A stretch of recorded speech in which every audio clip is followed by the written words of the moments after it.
Telangana assembly ఎన్నికల్లో విజయం సాధించి అధికారాన్ని అందుకున్న కాంగ్రెస్ గ్రేటర్ హైదరాబాద్లో మాత్రం ప్రభావం చూపలేకపోయింది. ఈ నేపథ్యంలో లోక్సభ ఎన్నికలలోపే గ్రేటర్లో పార్టీని బలోపేతం చేయడంపై PCC chief CM Revanth Reddy దృష్టి పెట్టారు. గ్రేటర్లో బలమైన నేతలని కాంగ్రెస్ కూటికి చేర్చే ప్రయత్నం చేస్తున్నారు. ఫలితంగా గ్రేటర్ నుంచి రేవంత్ రెడ్డి మర్యాదపూర్వక భేటీల సంఖ్య పెరుగుతోంది. కాంగ్రెస్ పార్టీకి గ్రేటర్ పరిధిలో బలోపేతం కావడం అత్యంత ముఖ్యం.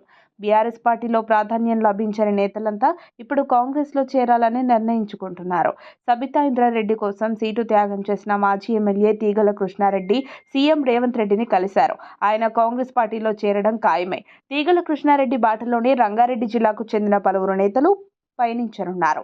పట్నం మహేందర్ రెడ్డి, ఆయన భార్య, వికారాబాద్ జిల్లా పరిషత్ చైర్పర్సన్ పట్నం సునీతా మహేందర్ రెడ్డి, తీగల కృష్ణారెడ్డి కోడలు, రంగారెడ్డి జెడ్పీ చైర్పర్సన్ అనితారెడ్డితో పాటు పలువురు కీలక నాయకులు కాంగ్రెస్లో చేరేందుకు సిద్ధమైనట్టు తెలుస్తోంది.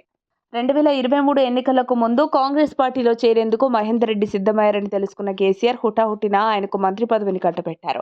అయితే ఇప్పుడు లోక్సభ ఎన్నికల్లో పట్నం మహేందర్ రెడ్డి చేవెళ్ల నుంచి కాంగ్రెస్ టికెట్ ఆశిస్తున్నట్లు తెలుస్తోంది.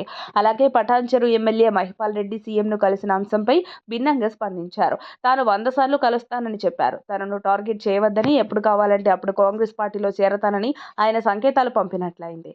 తాజాగా రాజేంద్రనగర్ ఎమ్మెల్యే కూడా సీఎం రేవంత్ రెడ్డిని మర్యాదపూర్వకంగా కలిశారు. ఈ మర్యాదపూర్వక భేటీల వెనుక ఉన్నది పూర్తిగా రాజకీయమేనని ప్రత్యేకంగా చెప్పాల్సిన పని లేదు.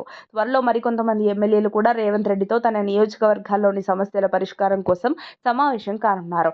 వీరిలో ఎక్కువ మంది గ్రేటర్ పరిధిలోని ఎమ్మెల్యేలు ఉండనున్నారు. బీఆర్ఎస్ పార్టీ మొదటిసారిగా అధికారంలోకి వచ్చినప్పుడు గ్రేటర్ పరిధిలో కనీసం పోటీ చేసే పరిస్థితి కూడా లేదు.